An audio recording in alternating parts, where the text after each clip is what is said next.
Oke, bismillahirrahmanirrahim. Assalamualaikum warahmatullahi wabarakatuh. Waalaikumsalam warahmatullahi wabarakatuh. Yang terhormat, Ibu Siti Mariah SST MT dari Politeknik Statistika STIS selaku pembicara atau pemateri pada pagi hari ini. Selamat pagi, Ibu. Selamat pagi, Pak. Yang kami hormati Bapak Dr. Anang Kurnia dan Bapak Dr. Bagus Hartono. Selamat pagi, Pak Anang, Pak Bagus. Pagi. Assalamualaikum. Serta rekan-rekan mahasiswa peserta kredit earning yang kami banggakan. Baik, pertama-tama marilah kita panjatkan puji syukur kehadirat Tuhan Yang Maha Esa yang telah melimpahkan rahmat dan karunia-Nya kepada kita semua sehingga kita masih diberi kesempatan nikmat sehat dan nikmat iman sehingga kita dapat berkumpul di pagi hari ini di acara kuliah online kredit earning Satria Data dalam keadaan sehat walafiat. Nah, seperti biasa di sini saya Zaki dan teman saya Kofifah Ayu akan memandu jalannya acara perkuliahan pada pagi hari ini. Kami ucapkan selamat datang kembali kepada rekan-rekan mahasiswa peserta kuliah online kredit earning Satria Data yang mana pada pagi hari ini sudah pertemuan ke-6 ya di rangkaian acara kredit earning Satria Data. Ya, silakan Ayu. Seperti biasanya, sebelum memulai acara, pertama-tama marilah kita berdoa sesuai agama dan kepercayaan masing-masing agar acara hari ini dapat berjalan lancar hingga akhir acara. Berdoa mulai.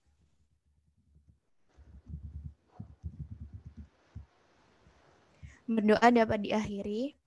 Topik kuliah hari ini adalah tentang pemanfaatan pembelajaran mesin pada official statistik yang akan disampaikan oleh Ibu Siti Mariah. Karena seperti biasa ya, kalau misalnya tidak kenal maka tidak sayang, alangkah baiknya apabila kita berkenalan terlebih dahulu dengan pembicara kita hari ini. Jadi Ibu Siti Mariah ini merupakan dosen di STIS. Beliau merupakan kelahiran Palembang pada 24 Oktober 1988. Ibu Siti Mariah ini menempuh sarjana statistika terapan di STIS, jurusan ini ya Statistical Computation, kemudian mengambil Master of Informatics di Institut Teknologi Bandung. Ini Ibu Siti Mariah ini sudah banyak sekali award-nya. Kalau misalnya dibacakan ini sepertinya akan lama. Mungkin ini ya Bu, kita langsung saja bisa ke materi, nanti Ibu bisa menjelaskan sedikit tentang pengalaman Ibu nanti. Karena kalau misalnya dijelaskan satu-satu, disebutkan satu-satu sepertinya akan lama.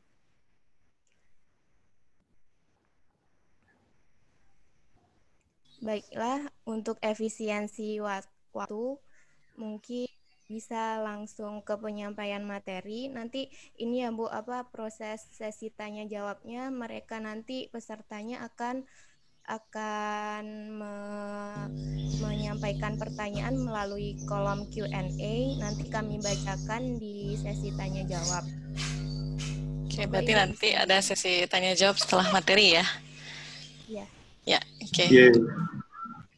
Baik, kita mulai aja ya. Saya izin share screen-nya. Ya. Apakah sudah terlihat? Sudah Bu, sudah. Iya. Oke. Saya persiapan.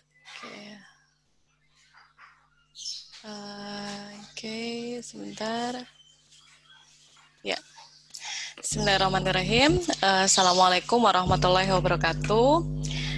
Terima kasih sebelumnya atas kesempatan yang diberikan kepada saya, kepada yang terhormat Bapak Dr. Anang Kurnia, Dr. Pak Bagus ya, dan semua rekan-rekan di IPB. Saya ucapkan banyak terima kasih diberikan kesempatan untuk ini lebih ke sharing saja ya, sebenarnya lebih ke sharing bagaimana pemanfaatan pembelajaran mesin atau machine learning pada official statistik. Nah, di sini akan saya berikan contoh-contoh penerapan dan memang baik itu yang ada di BPS, yang ada di Indonesia maupun yang ada di beberapa negara. Dan memang trennya ketika saya melakukan pengkajian dari machine learning ini, arahnya adalah ya karena ini ya, karena tren sekarang memang data itu semakin besar dan semakin mudah didapatkan, lalu juga dari sisi size-nya semakin besar, bahkan ukurannya sudah sampai terabyte, petabyte gitu ya, dengan velocity yang cepat, maka NSO, National Statistical Office yang ada di Indonesia maupun yang ada di negara-negara lain, saat ini posisinya itu pada fase pengkajian keuntungan atau fase pengkajian di mana mengkaji kemungkinan penggunaan machine learning pada official statistik. Jadi fasenya ini adalah masih mengkaji lebih dalam sampai itu bisa diterapkan di official statistik. Nah, ini saya akan memberikan beberapa riset kita yang merupakan cikal bakal dari penerapan machine learning di official statistik. Nah, salah satunya adalah kami menerapkan bersama tim membangun deep learning berbasis natural language processing, di mana sini kami mengambil studi kasus koreksi coding KBLI. Jadi kalau adik-adik semua di sini, para mahasiswa, KBLI itu adalah kode baku klasifikasi usaha Indonesia yang digunakan pada sensus ekonomi tahun 2016. Jadi kita kenalan dulu mungkin ya, saya akan kasih brief review mengenai sensus ekonomi. Jadi kalau adik-adik di sini pengen tahu berapa sih bagaimana peta usaha, peta perekonomian yang ada di Indonesia, maka salah satu sumber datanya itu ada di sensus ekonomi. Jadi tujuan dari sensus ekonomi ini menyediakan data dasar seluruh kegiatan ekonomi kecuali pertanian. Kenapa pertanian tidak masuk? Karena pertanian punya sensus sendiri, yaitu di tahun yang berujung angka 3 di 2003, 2013, dan nanti kalau ada kesempatan di 2023 gitu. Nah, peta kegiatan ekonomi ini baik di luar, di dalam rumah tangga maupun di luar rumah tangga. Jadi kalau adik-adik melakukan bisnis masih di dalam rumah tangga pun dihitung. Jadi cakupannya ada pemerintah, baik itu sekolah, rumah sakit, ya, lembaga non-profit, termasuk tempat ibadah, organisasi sosial, korporasi, dan di rumah tangga itu sendiri, termasuk ketika kita di sini melakukan membuat online shop, jualan secara online via WhatsApp atau via Facebook, itu pun tercatat, itu pun harus didata di dalam sensus ekonomi.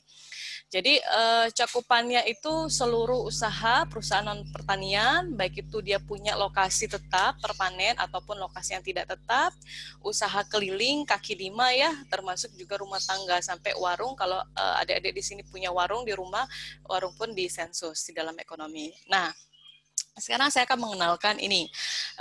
Ya, ini sektor usahanya. Jadi ada 19 sektor usaha dan tugas dari BPS ini adalah memetakan bagaimana tren dari perekonomian kita ke dalam 19 sektor usaha. Jadi kalau ditanya berapa sih usaha atau UMKM di jasa keuangan dan asuransi, nah itu bisa ditangkap dengan sensus ekonomi. Jadi ada 19 sektor usaha, mulai dari pertambangan, penggalian, pengolahan, listrik, real estate ya, sampai kegiatan jasa lainnya. Di sini kegiatan jasa lainnya pun dihitung.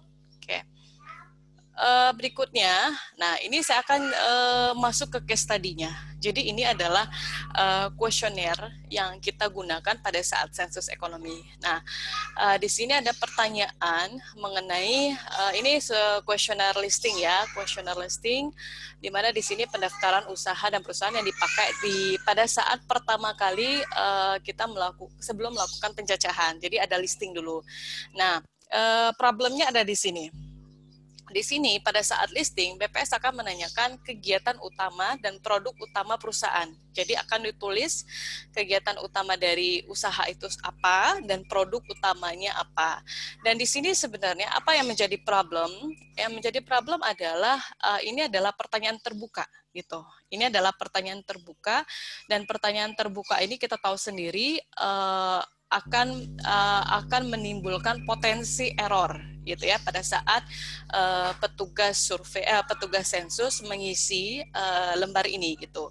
Ya, kenapa harus terbuka sih pertanyaannya? Kenapa nggak dibuat pertanyaan tertutup? Karena memang variasi usaha atau usaha di Indonesia itu sangat beragam gitu. Jadi akan sulit, akan memakan waktu saat kita mengisi dengan pertanyaan tertutup pada saat sensus di lapangan. Itu akan sangat menghabiskan waktu. Jadi diputuskan untuk menggunakan pertanyaan terbuka dan pilihan jawabannya pun berjumlah sangat banyak.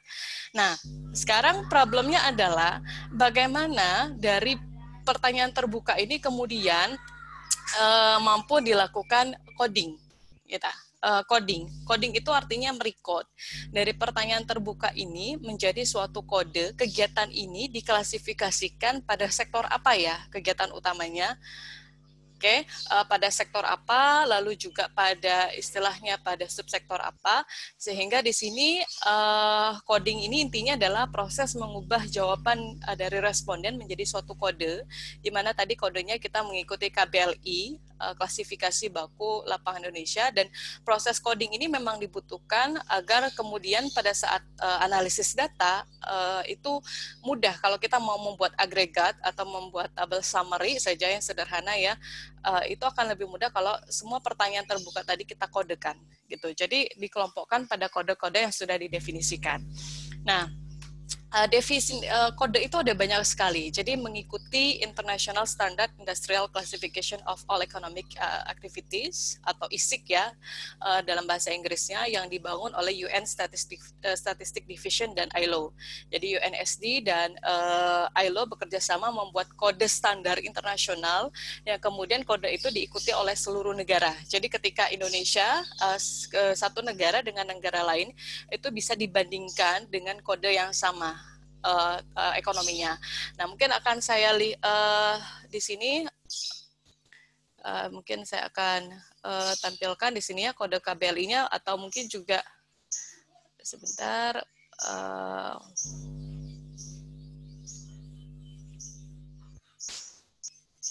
kode KBLI-nya nanti kita bisa lihat kode KBLI-nya mungkin nanti akan saya tunjukkan ya sembari ini. Jadi kalau kita lihat kode KBLI itu ada 5 digit ya, sampai 5 digit. Jadi dia fungsinya adalah untuk mengkodekan usaha ini dalam masuk kepada sektor apa dan sektor apa. Oke, nah permasalahannya adalah sekarang bagaimana caranya agar proses coding itu berjalan akurat dan efisien. Jadi kalau kita tadi isi dengan pertanyaan terbuka ya, dengan penulisan terbuka, itu potensi errornya sangat besar sekali. Pertama, petugas meskipun kita sudah latih semaksimal mungkin, sudah melakukan training, itu bisa jadi konsep dan definisi yang ditangkap oleh petugas itu tidak sempurna, sehingga pada saat di lapangan menemukan case-case yang mungkin di luar apa yang sudah diajarkan pada saat training itu, sehingga menyebabkan penulisan isian itu akan bervariasi gitu ya. Terus potensi errornya juga ada typo. Ya wajar ya, human error, kita menulis ada typo di situ, dan kok jumlah kode KBLI-nya pun sangat banyak. Jadi pada digit ke 5 digit itu, tingkatan paling bawah itu kita punya 1.573 kode gitu. Bayangkan bagaimana kita bisa memapping pertanyaan terbuka menjadi ke kode dengan jumlah 1.573 kode. Dan bahkan ada beberapa definisi yang sangat sensitif. Misalkan hotel bintang 5 ya dengan hotel bintang 4 itu akan punya kode KBLI yang berbeda Ya, ini luar biasa ya problemnya. Jadi dari sisi ini saja, dari sisi jawaban juga sudah challenging, dan dari sisi record hasil sensus ekonomi dari kuesioner yang sudah tercatat, kita punya 26 juta UMK. Artinya kuesioner itu kepakai sebanyak kurang lebih 26 juta gitu. Kita perlu mengcoding 26.422.256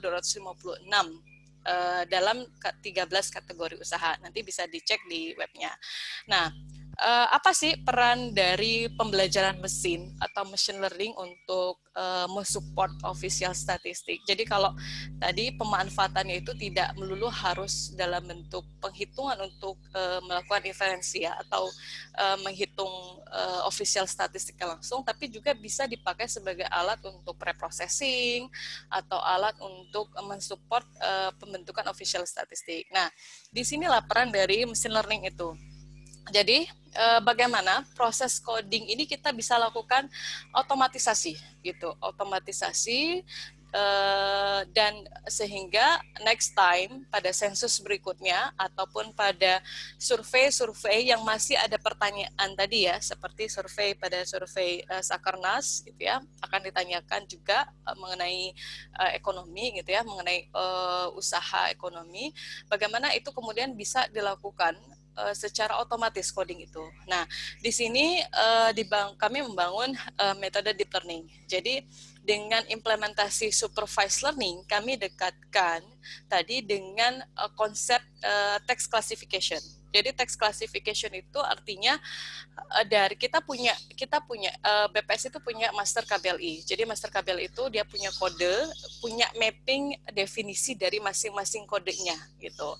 Itu yang kemudian dijadikan dictionary untuk membangun untuk membangun model. Kemudian model itu nanti dipakai untuk memprediksi, mengklasifikasikan jawaban dari pertanyaan terbuka tadi. Jadi kita dekatkan dengan pendekatan klasifikasi teks, kita belajar dari contoh untuk membuat model prediksi, kemudian model yang terbentuk tadi akan memprediksi data baru. Nah, grand design-nya seperti ini. Jadi kita pakai datasetnya itu ada sekitar 20 juta baris ya, 27 juta baris dengan 3 variabel. Jadi 3 variabelnya tadi yang sesuai dengan kuesioner tadi, deskripsi kegiatan utama, deskripsi produk utama, dan kode KBLI-nya. Kemudian kita bagi training set dan testing set. Jadi metode holdout ya. Kita bagi 2, training dan testing. Nah, ini contohnya dari tampilan baris yang kita terima dari KBLI. Jadi misalkan ini B1 R15 ini tadi blok 1 ya, pertanyaan blok 1, pertanyaan ke-15 di sini. Ini menjahit baju. Menjahit baju produknya adalah baju dan celana. Itu kode KBLI-nya adalah 14120. Pengangkutan barang 49431, dan seterusnya kita punya 20 juta baris gitu. Nah, kemudian di sini kita juga menemukan problem ya, kayak tadi yang saya jelaskan, ada anomali. Jadi ada pertanyaan yang merupakan harusnya diisi dengan produk utamanya ya. Namun mungkin petugasnya juga udah hafal kode KBLI-nya karena saking seringnya dengan melakukan survei seperti ini, dia isi langsung kodenya gitu. Dia diisi dengan angkanya 56104 gitu ya. Atau juga misalkan dari pertanyaan usaha utamanya apa, diisi dengan angka gitu. Diisi dengan angka, dan kemudian ini kita nggak bisa interpretasi nih 2004 usaha apa 2004, namun produknya adalah beras, gula, telur gitu kan, angkutan ojek motor gitu. Nah, ini yang menjadi challenging pada saat kita membuat algoritmanya. Jadi anomalinya, bahkan karena kemarin kita menggunakan scanner ya, nggak mungkin kita entry manual hasil dari lapangan, kita menggunakan scanner untuk membaca kuesioner itu, ada juga efek dari scannernya. Jadi ada efek kering menjadi ker spasi ing gitu, dan itu menambah kesulitan dari pembuatan model ini. Dan juga penggunaan tanda baca di luar yang didefinisikan, termasuk juga imbalance dataset. Imbalance dataset itu kita tahu mungkin di Indonesia mayoritas didominasi oleh usaha yang bergerak di bidang makanan ya, manufaktur dari makanan gitu. Dan itu akan mudah sekali kita temukan dibandingkan dengan usaha di bidang jasa atau usaha di bidang real estate. Jadi datanya sendiri itu imbalance, tidak seimbang antara satu sektor dengan sektor lainnya, itu ada ketimpangan seperti itu. Nah, ini contohnya ya, contoh dari anomali-anomali yang kita dapatkan dari lapangan. Nah, kalau bayangkan kalau proses pengkodingan ini dilakukan secara manual oleh manusia, aduh, ini sangat memakan waktu sekali dan juga tidak efisien gitu ya, apalagi penggunaan tanda baca, tanpa huruf, terus juga teks deskripsinya yang terlalu minimal gitu ya. Ini anomali-anomali yang kita temukan. Oke, nah seperti biasa di dalam proses machine learning, kalau kita bermain dengan data real, itu jangan harap datanya itu cantik seperti yang di buku ya. Jadi datanya itu pasti tidak akan ready untuk langsung dianalisis. Maka dari itu ketika kita menerapkan supervised learning ataupun unsupervised learning, mengolah data tentu kita butuh yang namanya preprocessing. Nah, sebelum kita membentuk model, kita lakukan preprocessing sehingga kita format datanya, sehingga kita lakukan tokenisasi tadi ya di dalam teknik-teknik NLP, Natural Language Processing. Kita lakukan tokenisasi, kita lakukan normalisasi sehingga kemudian itu bisa dibaca oleh algoritma. Nah, kemudian kita bangun. Nah, karena kalau adik-adik di sini mengenal ya supervised learning atau mengenal algoritma pemrograman, itu luar biasa sekali istilahnya kemajuannya ya, istilahnya perkembangan di dunia machine learning itu sangat pesat sekali, bahkan setiap minggu itu pasti selalu ada update gitu.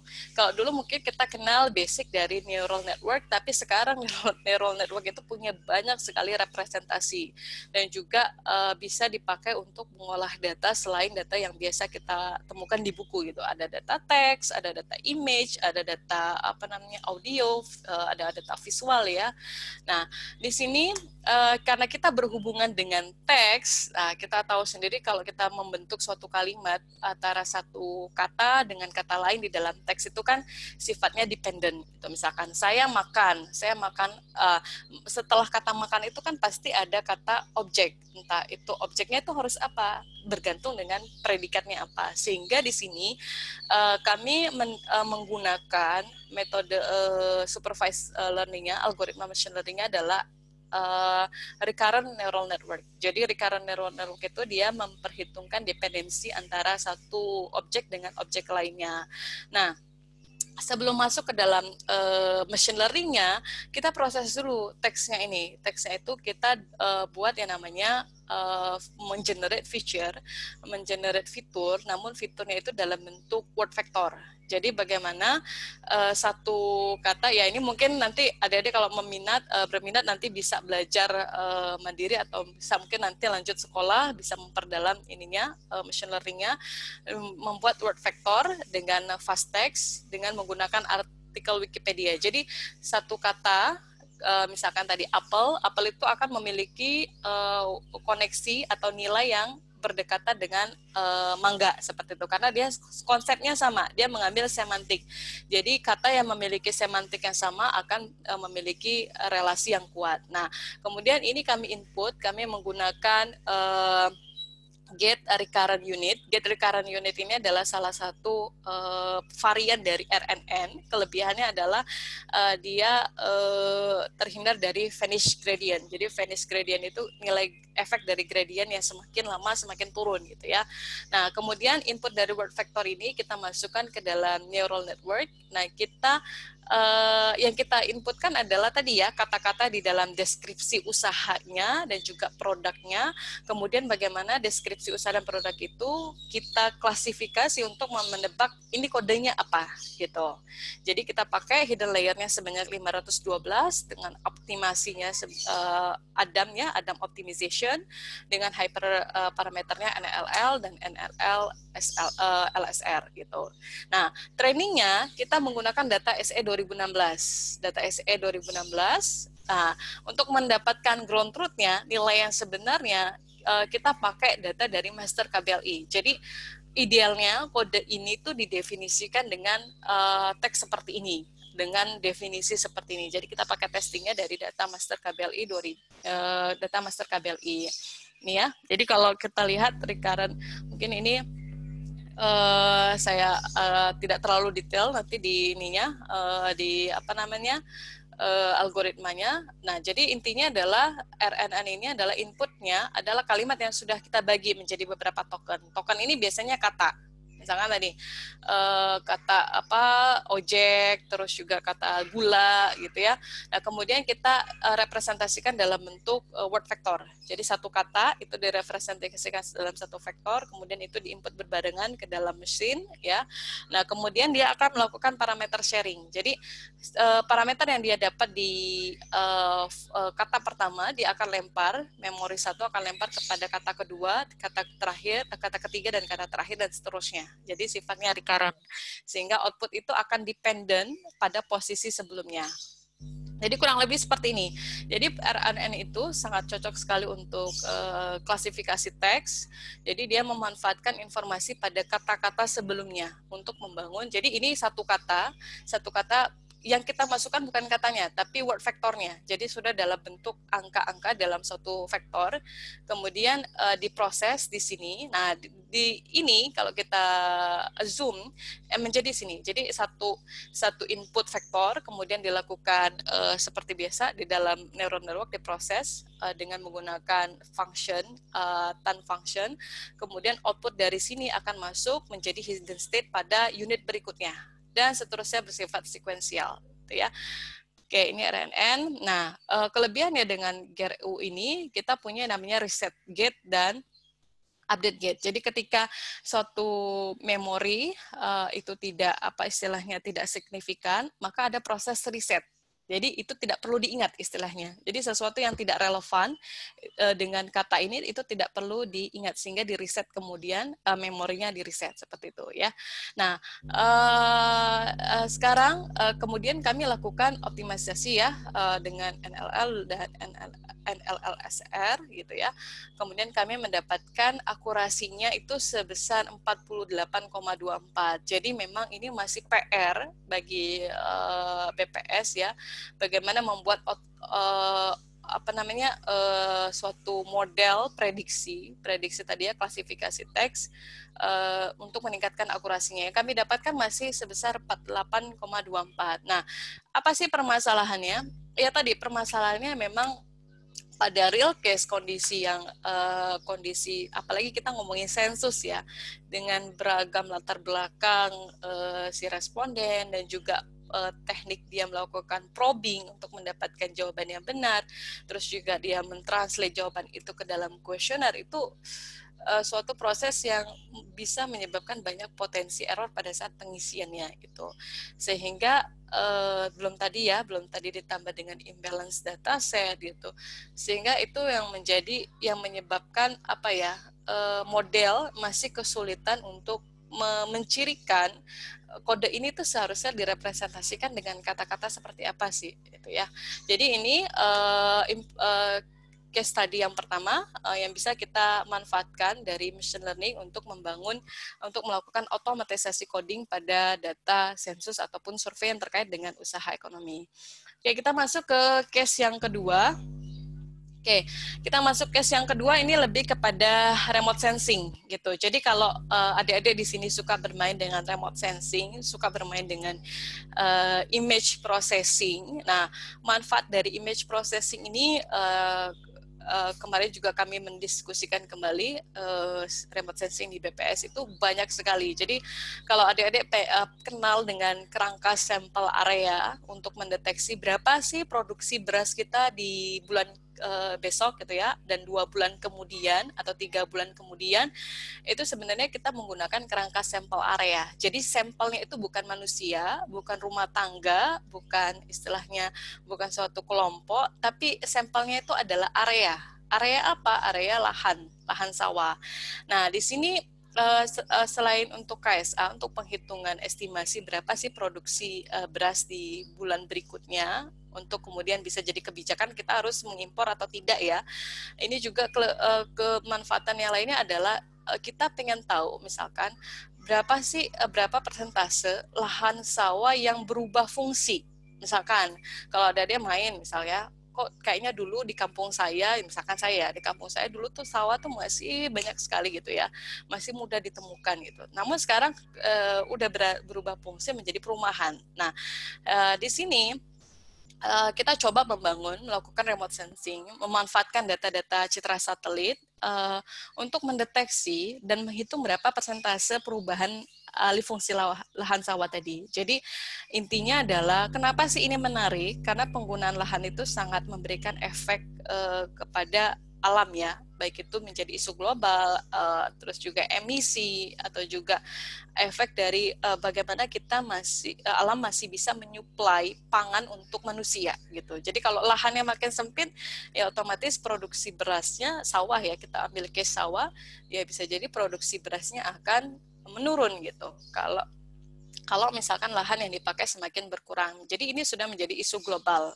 Ya, nah isu ini terkait dengan Sustainable Development Goals. Jadi SDGs atau yang dikenal dengan SDGs. SDGs ini ada 17 goals ya, kalau tidak salah ada 169 target yang harus kita capai. Dan ini berlaku untuk semua negara, semua negara dari Sustainable Development Goals ini. Bagaimana salah satunya adalah no hunger. Nggak boleh ada yang lapar ya, dan juga bagaimana alam ini bisa tidak terjadi emisi ini ya, zero hunger, clean water and sanitation, life on land. Nah ini berkaitan dengan SDGs yang target goal yang kedua, 6 dan goal yang ke-15. Jadi berkaitan sekali dengan bagaimana mengolah lahan pertanian, kemudian dan pengolahan ekosistem daratan. Oke, nah terkait dengan Indonesia, mungkin mohon saya diinterrupt saja kalau misalkan terlalu lama menjelaskan atau terlalu cepat ya Pak ya, mohon diinterrupt saja. Jadi sejak Indonesia, kita tahu negara agraris dan sebagian besar masyarakatnya itu mengkonsumsi beras ya. Jadi informasi beras sebagai makanan pokok itu sangat terkait dengan data lahan sawah. Jadi informasi mengenai data lahan sawah itu posisinya sangat krusial. Nah, ketika kami kaji, ternyata peta baku lahan sawah itu hanya tersedia pada 2 tahun saja, 2013 dan 2018, dan pengumpulan datanya itu masih bersifat konvensional sehingga memerlukan waktu cukup lama. Jadi perlu digitisasi langsung ke lapangan sehingga butuh beberapa tahun untuk menghasilkan persentase peta baku lahan sawah gitu ya. Nah, belum juga bagaimana sawah itu kemudian dialihfungsikan ke perumahan ataupun juga ke pertanian kering gitu ya. Ini tidak tersedia sehingga menurut kami ini menjadi krusial, dan ini mungkin adik-adik mungkin perlu mengingat juga bahwa kita setiap negara itu wajib bukan wajib ya, istilahnya bagaimana caranya indikator SDGs itu terpenuhi gitu. Nah, jadi solusinya yang kami ambil adalah kita coba membangun lebih kepada image recognition, membangun model deep learning. Lagi-lagi deep learning, mohon maaf kalau kita pakai deep learning, model deep learning untuk mengidentifikasi lahan sawah. Kemudian dari lahan sawah itu kita mendeteksi alih fungsi lahan sawah itu berdasarkan citra satelit yang kita kumpulkan secara periodik. Nah, kemudian selain kita membangun model deteksi sawah, kita juga membangun klasifikasi sawah ini berubah menjadi tutupan lahan apa ya? Apakah tutupan lahan perumahan, pemukiman, ataupun bangunan seperti itu. Nah, jadi intinya di sini machine learning dipakai untuk membangun 2 model. Pertama model deteksi sawah, dan yang kedua adalah model deteksi alih fungsi. Ya, model deteksi alih fungsi. Oke, mungkin saya akan cerita dulu bagaimana kita membangun model deteksi sawah. Jadi datasetnya kita kumpulkan peta baku lahan sawah tahun 2013 dan 2018 dari Kementerian ATR BPN. Dan kalau adik-adik suka bermain dengan remote sensing, kita punya benefit di sini, artinya banyak seperti yang disediakan oleh NASA dan juga US Geospatial itu menyediakan citra yang bisa kita download secara gratis gitu. Jadi ada citra satelit Landsat 8 dari Surface Reflectance kita peroleh dengan API Google Earth Engine. Nah, kita ambil grid 30x30. Nah, kemudian dari grid 30x30 kita kirim ke Earth Engine API dari Google untuk mendapatkan citra dengan grid 30x30 km. Nah, jadi nanti kita juga filter, jadi kita ambil di sini ya citra satelitnya dengan grid tadi 30x30, kita filter periode sesuai dengan tadi 2013 dan 2018, kita ambil area of interest-nya. Nah, ini kami yang melakukan studi kasus di Bali gitu. Dan kita mengambil band-nya. Band itu seperti berkas citra. Brandnya itu band kita ambil B2, B3, B4, red, blue, and green.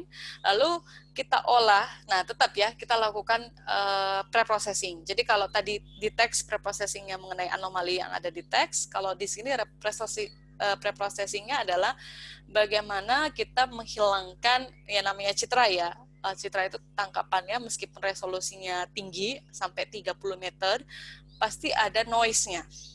Noise-nya berupa apa? Noise-nya itu berupa tutupan awan gitu ya, ataupun juga istilahnya tutupan awan itu bisa menyebabkan citranya band-nya tidak bagus. Nah, itu kita lakukan yang namanya compositing. Jadi compositing itu membersihkan citra dari tutupan awan ataupun noise lainnya. Oke. Nah, kemudian untuk kita nanti silakan kalau ada yang tertarik buka lagi Earth Engine API-nya, kita ambil citranya, kita simpan di storage. Nah, deteksi sawah kita bangun modelnya seperti apa ya? Nah, kita lakukan annotation mask. Jadi setelah kita mendapatkan citranya, kita lakukan annotation mask. Jadi annotation mask itu adalah suatu proses menandakan area mana sih yang merupakan sawah, area mana yang merupakan sawah. Misalkan di sini kita lihat bahwa setelah kami pelajari yang berwarna putih ini adalah area sawah dan yang hitam ini adalah non sawah gitu ya, non sawah. Ya, kemudian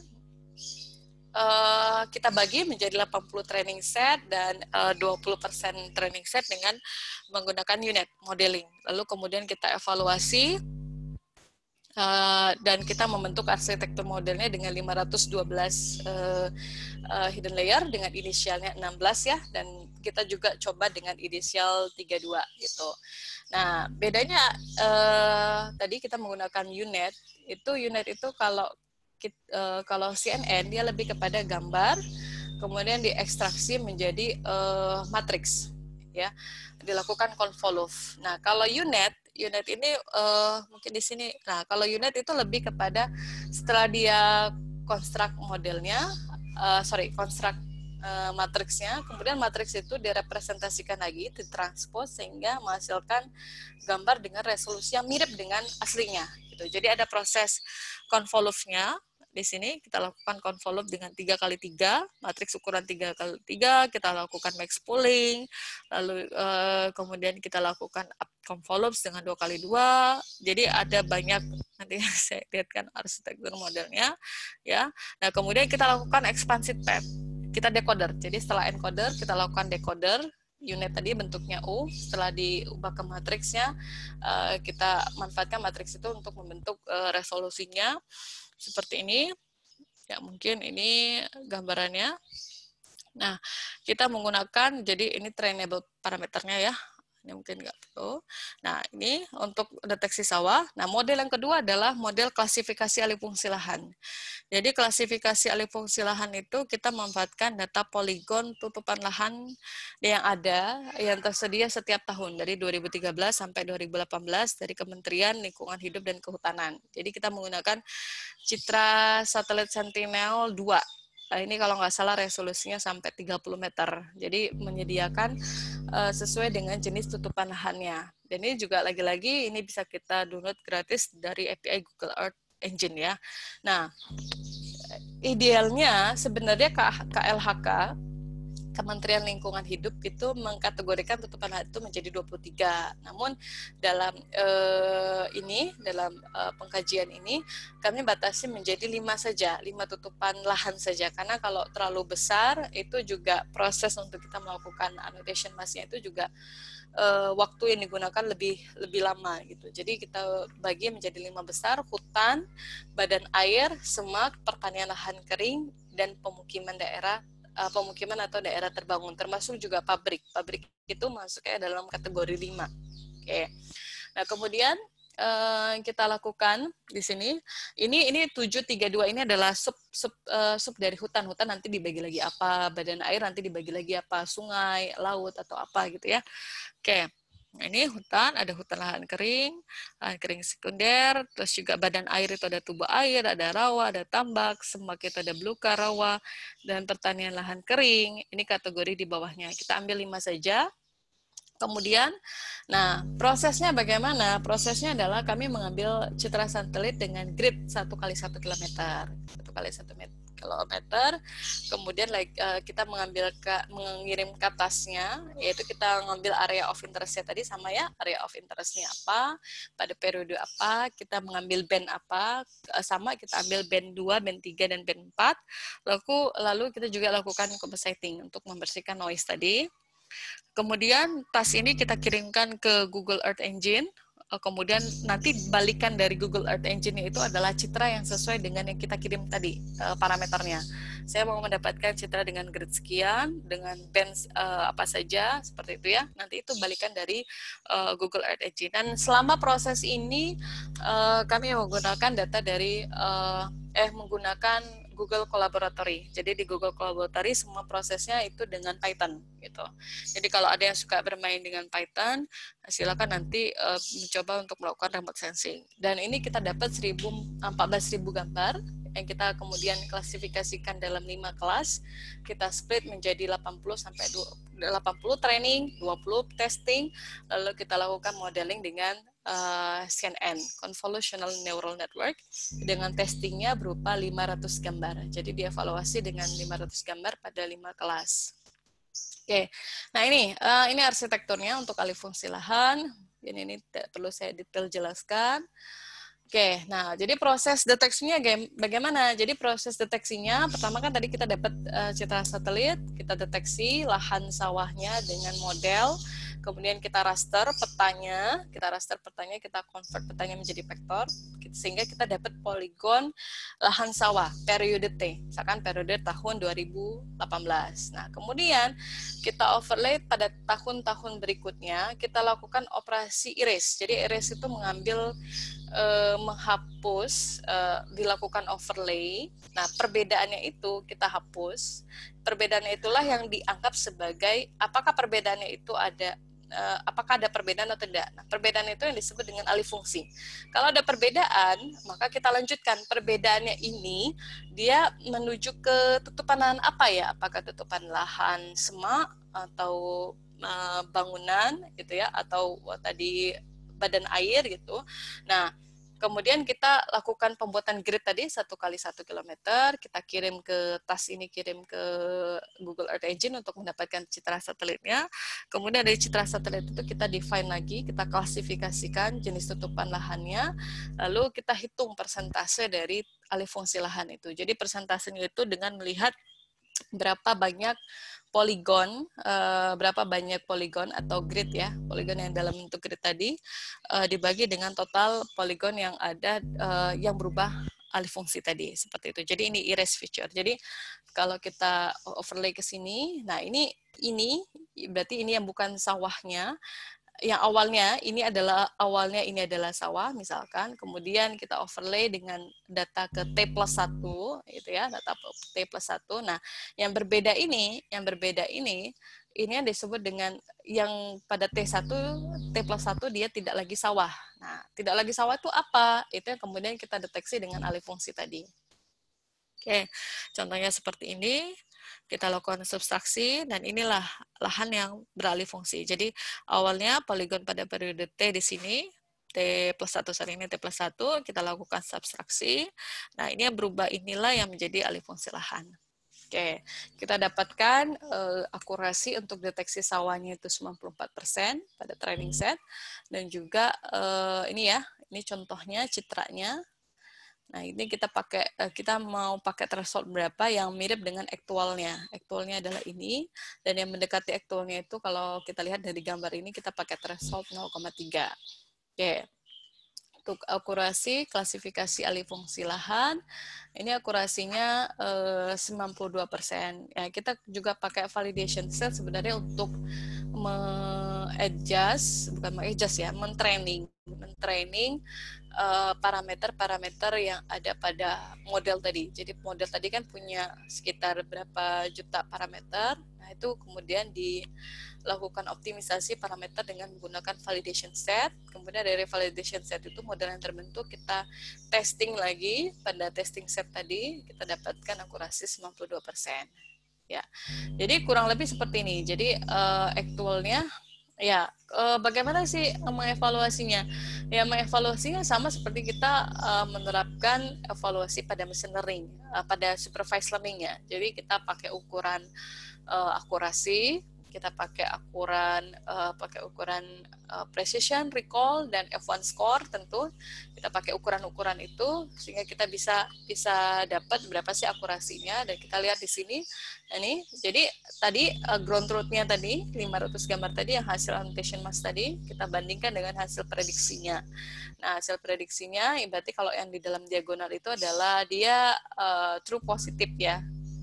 Jadi dia tebak positif dan memang benar positif, itu positif hutan, badan air, pemukiman, semak, dan pertanian lahan kering. Kalau kita lihat proporsi memang lebih besar dibandingkan yang false, baik itu false positif maupun false negatif. Ini kebetulan kita dekatkan bukan pada binary classification, tapi pada multi-class classification. Jadi kelasnya itu ada 5. Nah, biasanya kan kalau kita binary, kelasnya hanya ada 2 ya. Oke, ya ini kita pakai rata-rata makro. Kalau kita mau lihat presisi dan F1 score. Jadi kalau ngomongin akurasi, mungkin akurasi pada case ini cukup pas ya kita gunakan karena tidak terjadi imbalance data. Namun kalau tadi pada case sebelumnya kita nggak bisa menggunakan akurasi, kita pakai ukuran performa lainnya. Nah, kita lihat dapatkan F1 score-nya 0,92 untuk hutan, 0,86 badan air dengan rata-rata makronya sebesar 0,87. Ini akurasinya. Dari sisi akurasinya ya. Oke, ya itu case yang kedua. Sebenarnya masih banyak case yang lain yang berkaitan dengan remote sensing juga ya. Misalkan tadi yang sudah kami kerjakan adalah mendeteksi fase tumbuh tanaman. Ini mungkin saya saya masukkan di slide. Jadi seperti kita nanam padi kan mulai dari kita menanam benih, dia akan masuk fasenya. Ada fase vegetatif 1, fase vegetatif 2, generatif 1, generatif 2, dan fase panen. Ya. Kemudian balik lagi ke fase awal, fase dia menanam benih dan seterusnya. Oke. Nah, yang sudah kami buat adalah yang sekarang juga masih di improve adalah bagaimana membuat model klasifikasi untuk mendeteksi fase tanaman gitu. Jadi dengan dari gambar padi itu kita gambar. Jadi petugas BPS itu mengumpulkan foto-foto sawah. Jadi kalau adik-adik yang lihat effortnya BPS itu luar biasa. Saya pribadi mengapresiasi apa yang dikerjakan BPS ya, bukan karena saya pegawai BPS, tapi mengapresiasi apa yang sudah dikerjakan karena banyak sekali yang dikerjakan. Itu memfoto lahan sawah sesuai dengan sampel yang sudah di assign ya, yang sudah dihitung. Kemudian foto itu kita manfaatkan dengan image processing mirip seperti ini case-nya. Dengan CNN kita buat model klasifikasi foto mana yang merupakan fase vegetatif 1, foto mana yang merupakan fase vegetatif 2 dengan memanfaatkan gambar sawahnya tadi, gambar daunnya. Jadi kalau daunnya berwarna hijau pekat itu masih fase vegetatif 1. Jadi kalau dia udah pekat, terus juga hijau pekat, terus juga bentuk padinya itu masih istilahnya masih kecil ya, itu bisa kita kelompokkan sebagai vegetatif 1. Kalau dia hijau tapi agak tinggi itu vegetatif 2. Kalau sudah keluar bulirnya, sudah berwarna hijaunya sudah agak hijau muda, itu ya, dia berarti fase generatif 1. Sehingga dengan itu manfaatnya apa? Dengan itu kita bisa memprediksi kapan dia akan panen gitu. Sehingga pada saat panen itu maka disitulah dihitung bulan dia diproduksi tadi menghasilkan beras gitu ya. Nah itu salah satu case lainnya. Jadi masih banyak case-case lainnya. Oke, untuk yang contoh yang ketiga, nah ini saya ambil pada case yang ada di Eropa. Jadi ada masing-masing benua itu saya rasa punya perkumpulan statistiknya ya. Jadi kalau di Eropa itu ada namanya Eurostat. Jadi Eurostat, nanti di Amerika punya perkumpulan sendiri, dan sampai saat ini setiap ini termasuk Asia Pasifik ya, masih aktif sekali berkoordinasi antara satu negara dengan negara lain. Bagaimana caranya kita melakukan modernisasi dari official statistik itu sendiri gitu. Jadi salah satu proyeknya adalah bagaimana mengkaji pemanfaatan machine learning untuk official statistik. Nah, yang saya ambil adalah case imputasi ya, imputasi. Jadi imputasi mungkin adik-adik sudah pernah dengar mengenal imputasi ya. Imputasi itu kalau misalkan kita berdeal dengan non-respon biasanya. Kalau di dalam survei itu non-respon, atau misalkan ya kalau di dalam data transaksi itu datanya kosong. Mungkin bisa jadi karena kegagalan hardware atau kegagalan software atau juga kegagalan network pada saat melakukan transmisi data, sehingga data itu nggak ada nilainya, kosong, bukan nol ya, tapi kosong gitu. Nah di sini di Eurostat ini case di Spanyol menggunakan metode machine learning untuk melakukan imputasi pada data kategorik gitu ya, pada kategorik. Jadi permasalahannya adalah bagaimana setiap survei itu meskipun kita sudah desain serigit mungkin itu tidak akan pernah bisa menutupi kemungkinan non-respon gitu ya. Jadi non-respon apalagi kalau kita menanyakan pertanyaan-pertanyaan sifatnya opinion poll, misalkan contohnya menanyakan misalkan kita mau pemilu nih. Kemudian lembaga-lembaga mau menanyakan bagaimana sih ketertarikan kita untuk melakukan pencoblosan, terus juga kita tertarik pada partai politik apa, gitu biasanya lebih banyak non-responnya. Nah, non-respon ini kalau di dalam machine learning itu punya satu topik sendiri gitu. Jadi topiknya bagaimana menghandle missing value yang sebenarnya ini cukup krusial pada saat preprocessing data. Yang tadi ya, pada saat preprocessing. Dan secara garis besar ketika dihadapkan dengan missing value ya sebenarnya ada dua strategi ya. Pertama adalah strategi kita melakukan pencegahan bagaimana supaya non-respon atau bagaimana supaya tidak kosong gitu ya, dengan cara pencegahan ya berarti pre-survey yang kita lakukan baik melalui petugas survei, menanamkan konsep definisi atau melakukan probing gitu ya, atau kalau sudah terjadi ya bagaimana lagi, mau tidak mau kita harus koreksi itu kita lakukan dengan prosedur imputasi. Nah, imputasi pada variabel kategorik mungkin kalau kita lihat dari pendekatan statistik kebanyakan pendekatan statistik melakukan imputasi untuk data-data yang variabelnya yang sifatnya numerik gitu ya, artinya variabel yang sifatnya skala gitu. Mungkin nah ini di sini mencoba memanfaatkan machine learning untuk melakukan imputasi pada variabel kategorik gitu. Nah, bagaimana cara men-treatment non-respon atau missing value? Sebenarnya kalau secara global bisa jadi juga diperbolehkan pada case-case tertentu ya sudah kita hapus aja yang non-respon gitu ya. Tapi ada syaratnya. Syaratnya ketika missing value itu sangat kecil jumlahnya dan tidak memberikan efek yang besar pada analisis berikutnya. Jadi kita hapus saja gitu. Namun ini tidak direkomendasikan. Deletion procedure ini tidak direkomendasikan, dan meskipun kalau kita cek pada software statistik, ketika dia menghadapi missing value biasanya dijadikan default untuk delete saja gitu ya. Atau yang kedua, kita tolerance itu artinya ya sudah, kita biarkan data itu kosong, kita tetap masukkan dalam analisis meskipun ada missing value, tanpa perlu kita hapus atau tanpa perlu kita imputasi. Jadi kita serahkan aja pada mesin gitu ya, kita serahkan pada algoritmanya bagaimana dia bisa berdeal sama missing value tanpa kita lakukan penghapusan ataupun imputasi. Nah ini juga jarang diterapkan tolerance prosedur. Yang paling sering adalah imputation prosedur. Jadi ya tidak dihapus, tidak juga dibiarkan, tapi diinput. Jadi mengisi missing value dengan nilai estimasi atau dengan nilai imputasi. Jadi bagaimana melakukan non-response adjustment. Jadi intinya di imputation procedure ini, sebelum data itu dianalisis, data itu dibagi 2 tahap. Jadi kita adjust dulu missingnya,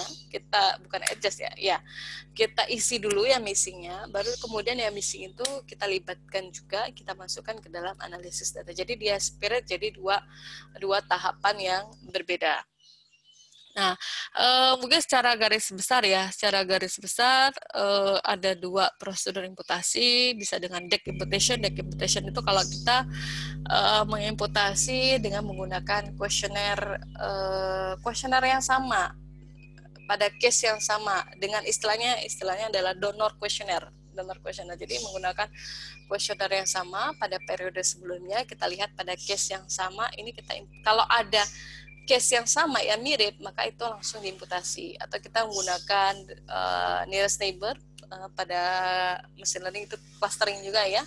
Atau dengan mudah kita imputasi dengan nilai rata-ratanya saja, atau dengan nilai modus kalau untuk kategori gitu. Atau bisa juga kita gunakan model based procedure. Nah, yang menjadi case konteks yang dilakukan oleh Eurostat di sini adalah dia membuat pertanyaan, ada survei di negaranya, di negara Spanyol itu melakukan individual opinion. Jadi dia lakukan opinion poll. Ya, sebelum election itu biasanya ada opinion poll lah. Nah, di dalam opinion poll kita kan namanya opini, saya suka nggak ya sama partai ini, kan boleh saja dong kalau kita nggak menyampaikan, kita tertutup gitu, sehingga tidak bisa dihindari non-respon dalam polling tersebut. Nah, biasanya yang dilakukan adalah kita menambahkan kategorinya adalah don't know, tidak diketahui, atau not applicable. Itu not applicable. Cuman kalau kita sediakan nih option don't know atau don't applicable itu, ya jadi kalau kita susah, apa sih istilahnya, kalau petugas susah untuk probing, untuk menanyakan lagi, ya dia udah deh default aja no gitu ya. Jadi khawatirnya nanti justru yang don't know not applicable ini jadi jauh lebih banyak isian yang don't know dan not applicable, sehingga ini tidak disarankan. Nah, contohnya misalkan pertanyaannya, partai politik mana yang yang akan Anda coblos gitu pada pemilihan umum berikutnya gitu ya, atau general election berikutnya.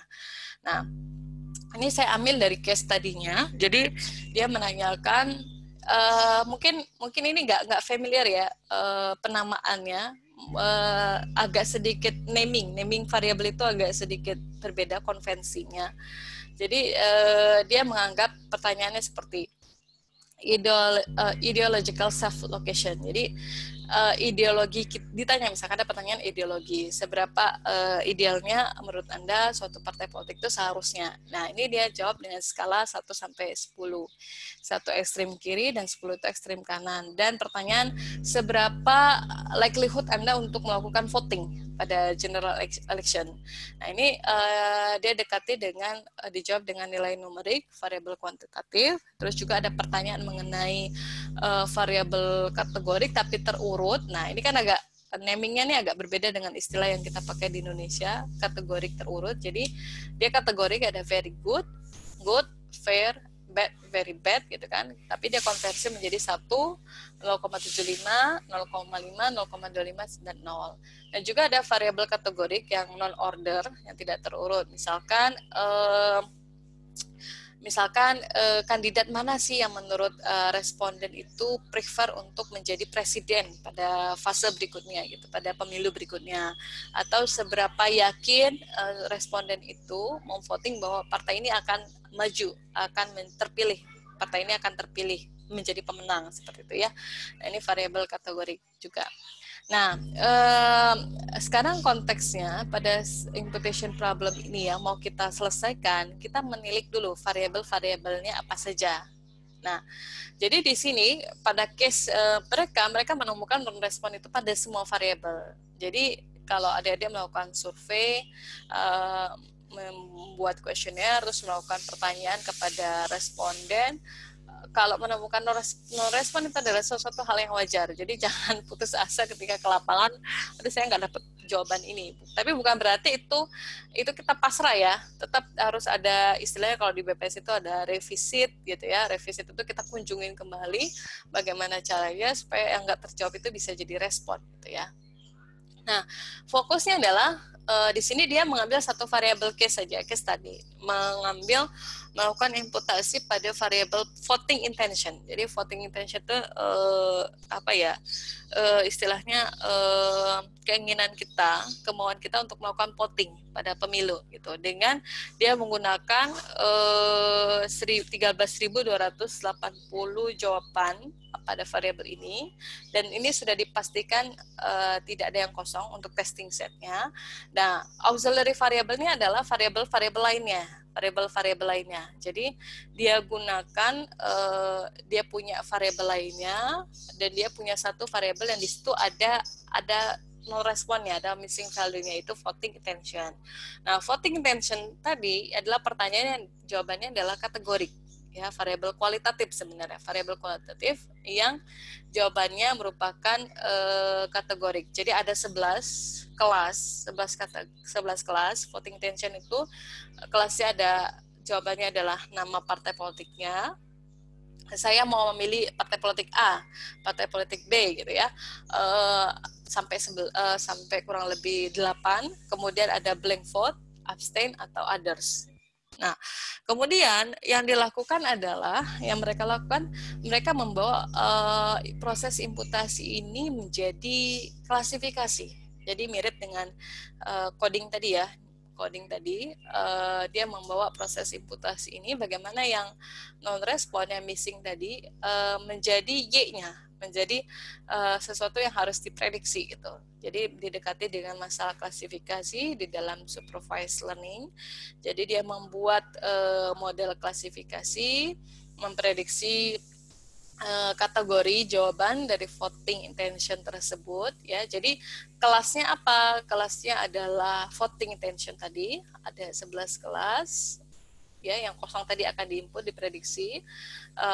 Kemudian modelnya dibuat dari mana? Modelnya dibuat dari variabel sisanya. Jadi variabel sisanya seperti pertanyaan-pertanyaan kualitatif lainnya ya, itu dia jadikan X-nya. Jadi ini adalah X-nya, voting intention itu dijadikan Y-nya. Jadi setiap kelas dari jawaban Y ini menjadi kategori klasifikasi.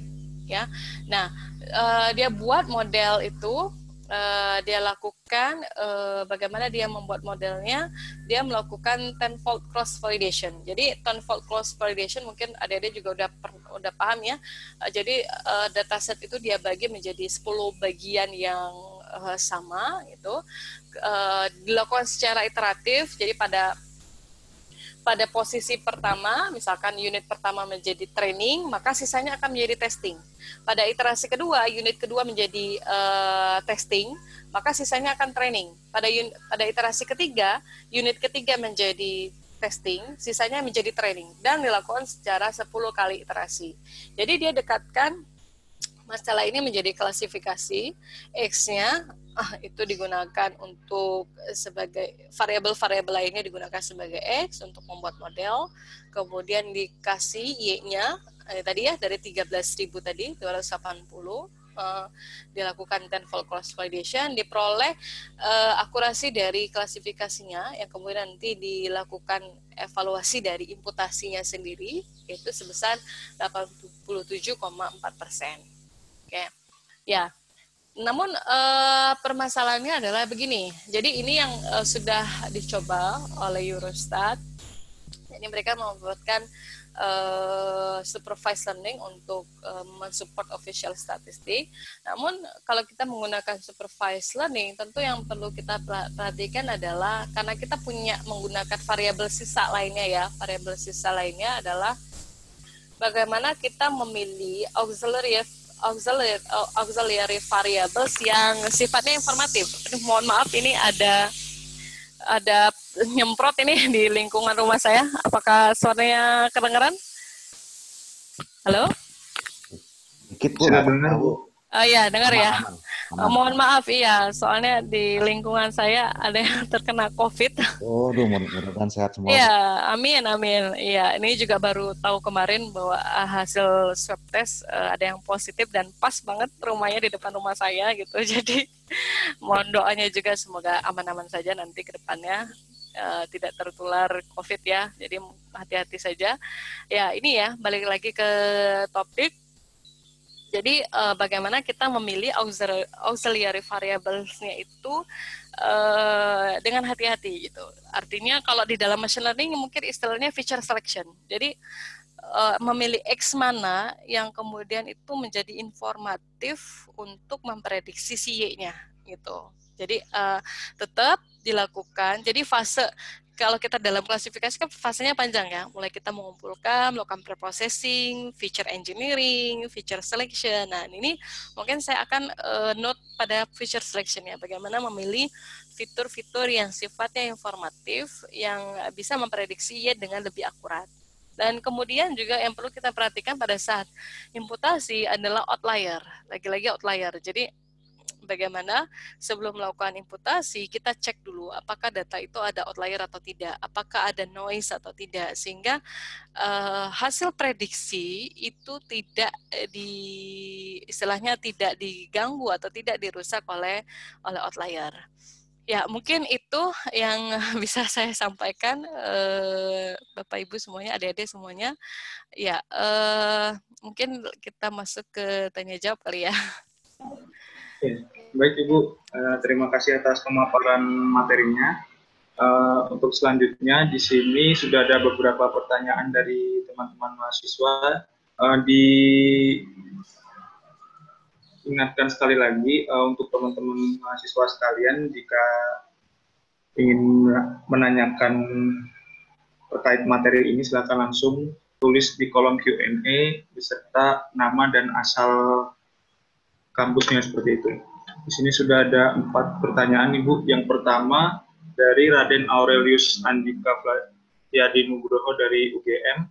Izin bertanya mengenai model yang digunakan pada case pertama. Seperti yang diketahui, koreksi jika saya salah, GRU merupakan penyederhanaan dari LSTM, di mana GRU tidak memiliki memory cell seperti LSTM. Kenapa pada model yang digunakan pada text classification di data sensus ekonomi 2016 menggunakan GRU ketimbang LSTM? Apakah mempertimbangkan jumlah data latih yang banyak sehingga membutuhkan ingatan yang panjang? Oke, jadi pertanyaannya, kenapa memilih GRU dibandingkan LSTM ya? Bisa di recap tadi pertanyaannya? Ini apa? Bertanya mengenai model yang digunakan pada case pertama. Seperti yang diketahui, GRU merupakan penyederhanaan dari LSTM, di mana GRU tidak memiliki memory cell seperti LSTM. Lalu kenapa pada model yang digunakan di text classification di data sensus ekonomi 2016 itu menggunakan GRU ketimbang LSTM? Apakah mempertimbangkan jumlah data latih yang banyak sehingga membutuhkan ingatan yang panjang? Ya, jadi ya, kenapa kita menggunakan GRU ya dibandingkan LSTM? Jadi kalau mungkin kita sama-sama belajar bahwa LSTM itu disebut dengan RNN yang mewah ya. Jadi kenapa mewah tadi ya? Karena dia punya apa namanya status selnya, terus juga dia punya memorinya, sel yang berfungsi untuk hidden state-nya, terus juga apa namanya sel yang berfungsi untuk memorinya. Nah, kenapa kami memilih menggunakan GRU dibandingkan LSTM? Ya, karena di GRU ini, GU kan itu adalah varian juga ya. Sorry, apakah kedengaran suaranya? Terdengar Ibu? Iya, iya. Jadi GRU ini ya pertimbangannya adalah pertama ya GRU itu lebih sederhana dibandingkan LSTM. Jadi dia menggunakan implementasi gating mechanism. Gating mechanism itu tentu itu yang menyebabkan parameter yang dipakai itu lebih sedikit. Tuh, parameter yang dipakai lebih sedikit. Jadi di GRU itu dia hanya pakai 2 gate, yaitu get reset sama get update. Sedangkan kalau di LSTM dia punya 3 gate ya, ada get input, get forget, dan juga get output. Dan LSTM juga punya vektor memori, sedangkan di GRU tidak pakai vektor memori. Jadi merupakan wujud yang representasi yang lebih sederhana dibandingkan LSTM. Nah, kenapa justru kita menggunakan yang lebih sederhana? Ya tadi pertama kita berhadapan dengan apa sih istilahnya kalau kita berhadapan dengan ini vocab yang cukup besar, dictionary yang cukup besar. Jadi pada saat kita membuat word vectornya, input untuk dari si GRU-nya itu kodenya tadi kan banyak ya. Kodenya tadi sampai 1573 kode itu punya apa namanya definisi masing-masing, dan kalau mungkin saya perlihatkan nanti KBLI-nya gitu ya. Dan definisi itu word-nya itu unik dibandingkan dengan apa namanya kode-kode yang lain, sehingga dictionary yang dibangun itu sangat besar sekali, sehingga kalau kita menggunakan LSTM itu prosesnya tentu akan lebih lama. Namun sebenarnya pernah juga kita coba dengan LSTM, hasilnya itu tidak signifikan berbeda dengan hasil GRU gitu. Dan di GRU ini kelebihannya dia tidak terjebak pada tadi Venice gradient. Jadi karena yang pendek tadi ya, karena sequence gate-nya yang pendek, sehingga tidak terjebak pada Venice gradient. Venice gradient itu efek dari di dalam neural network ada proses learning yang dia punya sangat dipengaruhi oleh gradientnya, kemiringannya. Nah, Venice gradient itu kalau sequence-nya makin panjang, prosesnya makin panjang, efek dari gradient itu makin lama makin hilang gitu, makin vanish, makin musnah gitu. Sehingga itu yang juga kita jadikan pertimbangan mengapa kita pakai GRU. Ya mungkin bisa, mudah-mudahan itu bisa menjawab ya gitu. Ya, baik Ibu, selanjutnya pertanyaan dari Sylvia Elsa dari Universitas Diponegoro. Saya mau bertanya untuk proses pre-processing bagian stopword removal, biasanya Ibu menggunakan apa? Misalnya kalau di Python kan ada Sastrawi. Terima kasih. Ya, wah, berarti ini adik-adik ini sebenarnya udah nggak asing ya sama text mining ya. Ya sama, kalau untuk bahasa Indonesia yang kalau di kita itu kami juga menggunakan Sastrawi untuk stopwordnya. Jadi sama. Jadi Sastrawi itu yang sudah apa namanya sudah familiar dan mudah dipakai juga, dan juga tetap ini ya, tetap ada ininya, ada proses updating, sehingga kita juga pakai Sastrawi. Cuman juga sebenarnya ada banyak peneliti-peneliti yang dia fokus di NLP, termasuk peneliti Indonesia ya, itu yang membuat untuk tadi ya stopwordnya tadi. Jadi kalau dalam case ini kita pakai Sastrawi gitu. Tapi kalau di dalam case coding ini sebenarnya kita tidak perlu banyak menggunakan stop word karena kan definisi yang dituliskan di dalam master KBLI maupun yang dituliskan di jawaban pertanyaan itu adalah sesuatu yang pertama dia formal dan memang jarang stop word-nya, jarang menuliskan stop word. Jadi misalkan kalaupun rincian beras, gula itu ya pakai koma saja, nggak perlu pakai dan, nggak perlu pakai yang seperti itu. Jadi dalam case ini stop word itu tidak terlalu kami pakai gitu, karena memang jarang ada stop word-nya kecuali kalau nanti kita mengolah data berita ya, berita ataupun sosial media itu pasti stop word itu kepakai sekali. Ya, itu Pak. Ya, baik, terima kasih Ibu. Ini selanjutnya pertanyaan dari Ferry Ardianto Rismawan dari Universitas Brawijaya. Apabila dataset citra yang dimiliki terlalu sedikit atau kurang dari 500, kemudian saya menggunakan augmented image untuk mensiasati hal tersebut, apakah dapat mempengaruhi akurasi dan model yang dibentuk? Terima kasih. Ya, augmented image bagus banget. Jadi ini juga pernah kami hadapi pada saat case yang tadi yang saya ceritakan, case mendeteksi fase tanaman. Nah, karena kita punya sampel terbatas ya, karena tenaganya juga terbatas, ada gambar-gambar yang jumlahnya sangat sedikit gitu. Ya, pertama case kita adalah multi kelas, terus ada kelas-kelas yang gambarnya itu ya cuman hanya yang lainnya itu bisa ratusan ribu gambar, terus yang kelas yang ini nih, misalkan kelas yang persiapan panen ya, panen ataupun penanaman benih, itu hanya ratusan gambar gitu. Itu karena efek apa sih sebenarnya? Efek pada saat kita terjun ke lapangan atau sampel yang kita dapatkan ya memang sampelnya bukan pada fase itu gitu, tapi pada fase generatif misalkan, pada fase vegetatif. Nah, augmented itu kami pakai juga. Jadi augmented itu bisa kami pakai misalkan dengan cara melakukan rotate atau juga dengan cara bermain dari sisi pixelnya ya. Dan sudah dibuktikan bahwa augmented itu bisa meningkatkan akurasi gitu, bisa meningkatkan akurasi. Jadi kalau memang datasetnya kecil ya, memang gambarnya yang dikumpulkan yang tersedia sedikit, memang disarankan untuk melakukan augmented. Jadi ya augmented bisa dengan rotate atau bisa dengan apa sih istilahnya oversampling gitu ya, oversampling dari gambar, atau malah kebalikannya kalau terlalu banyak gambarnya bisa dilakukan undersampling.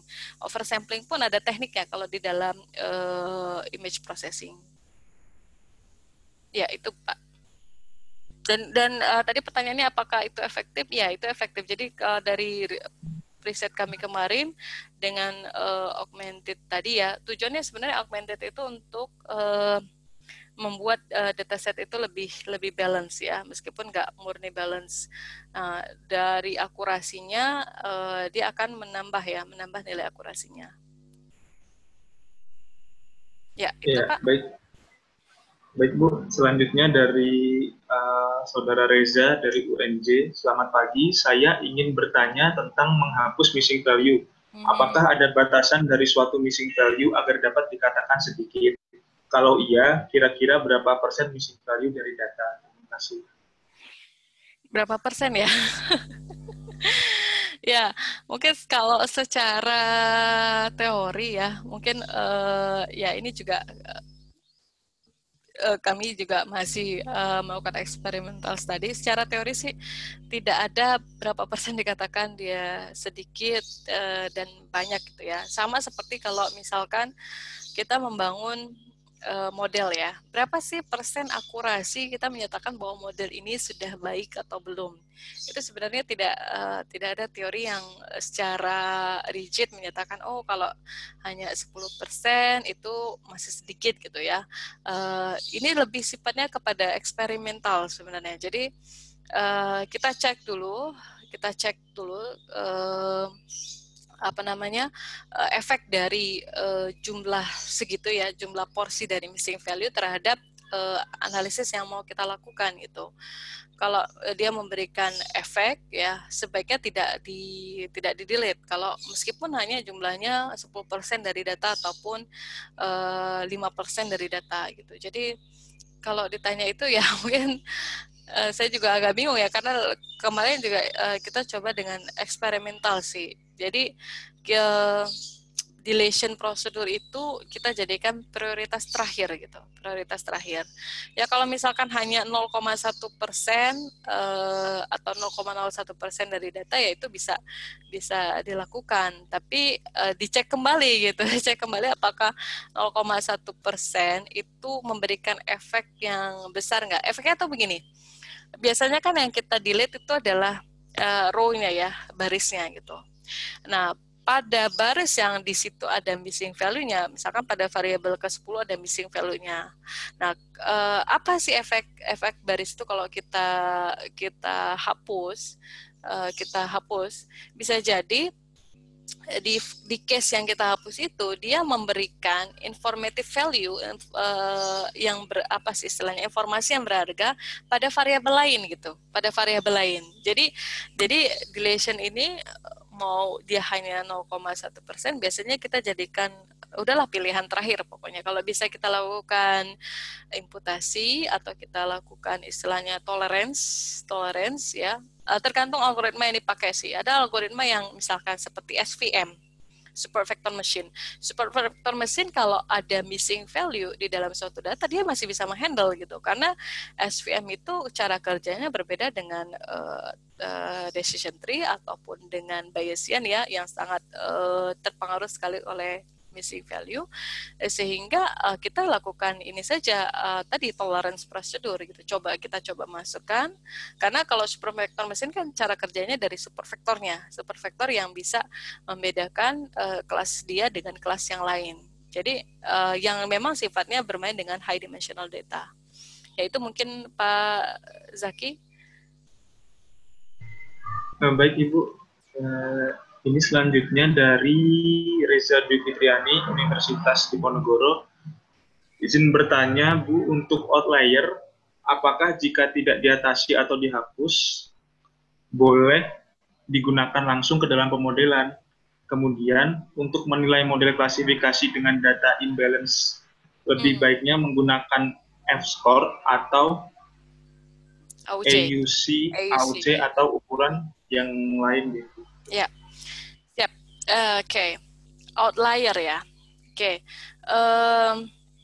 Gini, outlier itu kan konsepnya adalah nilainya itu berbeda dengan majority data yang lain gitu ya, mayoritas data-data yang lain, sehingga nilai itu kalau dia berupa skala ya, interval atau skala, dia akan mempengaruhi min ataupun mempengaruhi minnya. Jadi data itu akan dia buat menceng gitu. Termasuk misalkan kalau kita gunakan dalam klasifikasi atau supervised learning ya, itu pasti akan mempengaruhi modelnya, sehingga sangat disarankan sebelum melakukan pemodelan kita lakukan preprocessing. Nah, salah satu preprocessing yang disarankan adalah untuk membaca dulu behavior dari datanya. Salah satunya apakah data itu ada outlier atau tidak. Karena kalau outlier itu tidak kita hapus secara empiris, itu akan mempengaruhi modelnya. Jadi sebaiknya tetap kita treatment outliernya, entah kita jadikan grup sendiri atau kita hapus outliernya. Oke, namun outlier itu juga perlu pengecekan ya. Bisa jadi outlier itu sebenarnya bukan outlier, hanya noise saja gitu. Jadi ya perlu di treatment seperti itu. Nah, bagaimana ukuran apa tadi ya? Ukuran apa yang efektif saat terjadi imbalance dataset? Nah, imbalance dataset jangan pernah istilahnya jangan pakai akurasi kalau terjadi imbalance dataset, karena akurasi itu sangat dipengaruhi oleh majority class-nya. Jadi bisa jadi sering sekali saya menemukan akurasinya tinggi kok, akurasinya 90% gitu ya. Tapi ketika dievaluasi pada kelas minoritas, wah jelek sekali, bahkan dia tidak mampu mendeteksi 30% dengan benar. Karena kenapa? Karena akurasi itu kan kayak rata-rata umum ya, rata-rata ya istilahnya dia dipengaruhi seberapa banyak dia benar prediksi dibagi dengan total yang harus dia prediksi. Sehingga kalau berapa banyak, karena tadi ada majority class, dia bisa banyak prediksi, tentu nilainya akan tinggi gitu, karena dipengaruhi oleh dia memprediksi dengan benar majority class-nya. Jadi akurasi itu tidak disarankan kalau ketika menggunakan ketika terdapat imbalance dataset.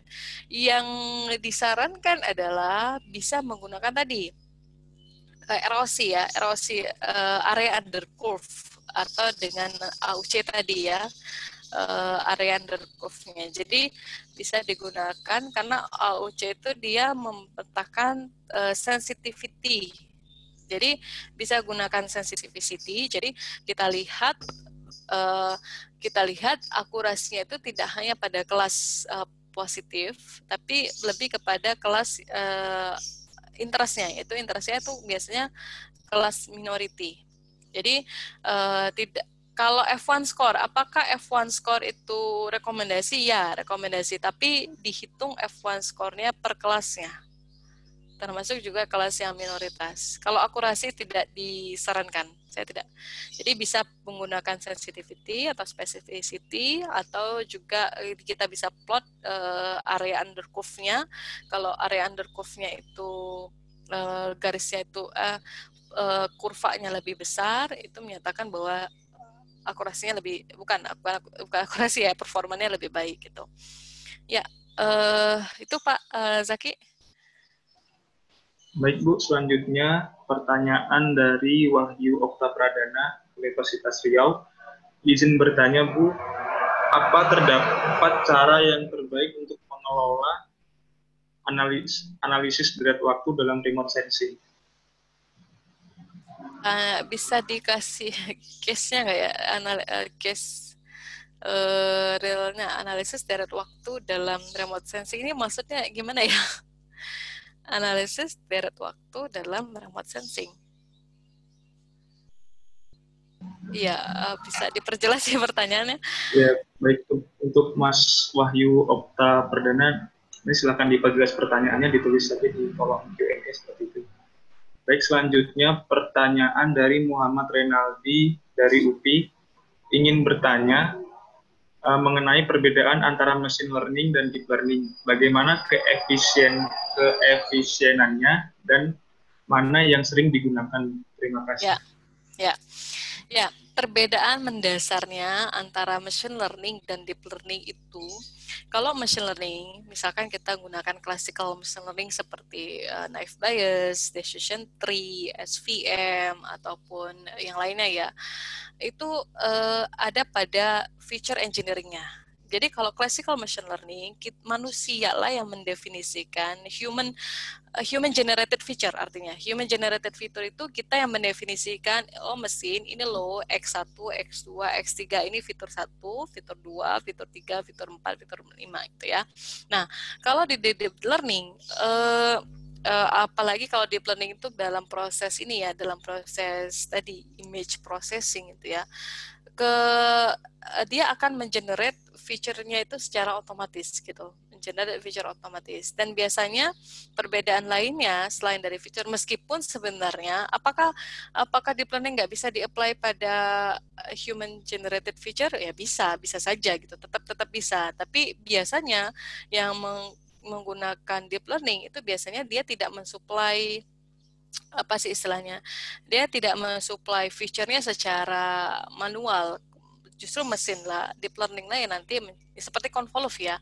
Convolve itu kan proses dia mencari fitur yang bukan human generated. Makanya kenapa deep learning itu kita temukan bukan pada data-data transaksional yang biasa kita olah, tapi kepada tipe data yang lain seperti gambar, seperti teks gitu ya, seperti audio, speech ya, seperti speech gitu. Nah, perbedaan lainnya adalah ya sebenarnya kan basic dari deep learning ini adalah NN gitu ya, neural network. Perbedaannya adalah kalau deep learning ya deep layernya itu lebih dalam. Bahkan hidden layernya itu kalau kita pakai multi layer perceptron itu kita punya layernya itu hingga ratusan. Misalkan kayak case tadi kita pakai 512 gitu ya. Nah, artinya biasanya deep learning itu gini, biasanya teman-teman di machine learning itu pakai deep learning ketika dia punya high dimension data. Jadi kalau dia punya variabel meskipun human generated, tapi dimensinya itu udah ratusan gitu, udah ratusan. Udah misalkan kita pakai detect saja ya, kita itunya back of word. Misalkan fiturnya adalah back of word. Kehadiran kata dalam suatu dokumen. Nah, kata dalam dokumen itu kan bisa muncul 1000 kata yang berbeda, yang sangat bukan yang sangat ya, istilahnya kalau kita pakai classical machine learning dia butuh waktu yang lebih lama lagi gitu. Jadi kapan kita menggunakan classical machine learning dengan deep learning biasanya depend pada case-nya. Jadi dan jangan yang mungkin saya pesan di sini adalah kita jangan lata menggunakan algoritma terbaru. Jadi tetap ketika kita memilih algoritma atau ketika kita memilih tools, tetaplah lihat pada case-nya apa gitu. Pada case-nya apa. Kalau misalkan case-nya hanya memprediksi seperti data transaksinya juga tidak high dimensional, terus juga itu kita pakai SVM pun saya akan jamin dia akan bisa menghasilkan tingkat akurasi yang sama dengan deep learning gitu ya. Jadi kalau datanya size-nya tidak besar, terus dimensinya juga tidak besar, mesin learning yang sudah stable juga pun yang sudah lama di ini juga masih sangat efektif gitu. Jadi kita memilih toolsnya itu sesuaikan dengan case-nya gitu. Jadi kalau misalkan datanya kecil, dimensinya juga kecil, atau datanya besar tapi dimensinya kecil, kalau pakai deep learning kayaknya justru tidak efisien, waktunya lebih lama gitu. Ya, itu sih. Jadi dibalikan keefisiennya itu pada case datanya. Kita lihat dulu datanya seperti apa. Ya, Pak Zaki. Ya, baik Ibu. Lalu ada pertanyaan dari Mbak Putri dari ITS. Jika dari hasil model klasifikasi didapat error tinggi sehingga akurasinya rendah, apakah boleh menghapus data tersebut untuk meningkatkan akurasi? Jika boleh, kapan saja penghapusan data yang memiliki error tinggi diperbolehkan? Apa saja yang harus diperhatikan? Jika tidak, mengapa? Terima kasih. Ya, tadi ya, jika dari model klasifikasi didapat error tinggi karena adanya outlier sehingga akurasinya rendah gitu ya, apakah outliernya itu diperbolehkan dihapus ya gitu ya? Ya, jadi ya tadi boleh menghapus sama mungkin pertanyaan mirip dengan yang tadi ya, ya ini kenapa pada saat preprocessing kita mendeteksi outlier ya, karena dia akan berefek pada akurasi. Nah, kalau boleh nggak menghapus, kalau ternyata menghapus itu bisa meningkatkan akurasi, ya boleh-boleh saja gitu. Cuman itu kita jadikan istilahnya pilihan terakhir. Atau begini, kita buat dalam case yang spesifik untuk ini, outliernya kita hapus. Tapi kalau untuk data yang lain, mungkin outliernya perlu kita imputasi gitu. Jadi penghapusannya itu dilihat konteksnya. Jadi kalau memang dengan menghapus itu bisa meningkatkan akurasinya, maka diperbolehkan menghapus dengan syarat data yang sudah dihapus tadi memang konteksnya adalah untuk meningkatkan akurasi. Tapi kalau misalkan untuk digunakan pemodelan lain pada case yang berbeda lagi, ya harus digunakan treatment yang berbeda lagi gitu. Dan apa saja yang harus diperhatikan ya tadi? Karena kita menghapus itu kan menghapus baris, jadi menghapus record, menghapus data. Bisa jadi dia outliernya itu karena hanya segelintir variabel gitu. Misalkan variabel-variabel yang ekstrim, misalkan variabel konsumsi rumah tangga. Namun dari variabel yang lain sebenarnya dia tidak ekstrim gitu. Jadi ya itu yang perlu diperhatikan. Jangan sampai ketika kita menghapus outlier, informasi yang berharga pada variabel lainnya itu jadi nggak ketangkap gitu, hilang gitu. Itu Pak Zaki. Ya, baik Bu, terima kasih. Selanjutnya pertanyaan dari Bagja Kurniawan dari Telkom University. Pertanyaannya, saat ini sudah terdapat model dengan transformer, BERT, Roberta, dan lain-lain. Kenapa belum digunakan dalam situs ekonomi? Apakah modelnya kurang cocok untuk situs ekonomi atau ternyata sudah dipakai saat ini? Ya, belum.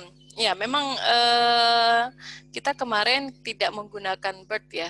Wah, ini udah sering bermain dengan text mining seperti dia BERT, Roberta gitu ya. Memang kemarin kita belum menjamah BERT dan Roberta karena kita pengen juga ketika membangun kayak kita bangun word factornya itu dari artikel Wikipedia. Nah, ini juga sebenarnya kita pengen mengevaluasi seberapa bagus. Tadi kan kita pakai Fastex ya, algoritma Fastex itu ketika membangun word vectornya. Jadi kemarin memang BERT ini belum kita pakai, belum kita coba karena goalnya memang berbeda gitu. Goalnya berbeda dan sebenarnya ya ini masih open riset. Nanti di kajian berikutnya kita akan coba pakai BERT dan Roberta. Kalau modelnya kurang cocok untuk SE, saya rasa sih tidak ya, karena kan BERT itu kan bisa kita train kembali kan. BERT itu kan waktu yang sudah dibangun, ya kita bisa train lagi ke data kita gitu, data tadi master KBLI-nya dan dari data sensusnya gitu. Apakah tidak cocok ya belum ketahuan sih karena kita belum mencobanya. Belum mencoba dari hasil train tadi, BERT-nya tadi, kita train kembali dengan data master KBLI dan SE gitu ya. Ya itu masih open sih Pak, masih open, nanti kita akan coba BERT.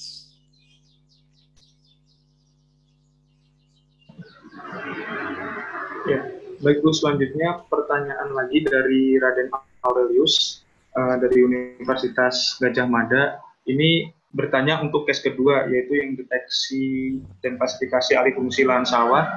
Ini apakah memungkinkan untuk dilakukan pemodelan menggunakan pendekatan multimodal deep learning, misal input atau modalitas pertama dengan citra lahan sawah, input atau modalitas kedua menggunakan deskripsi lahan. Begitu.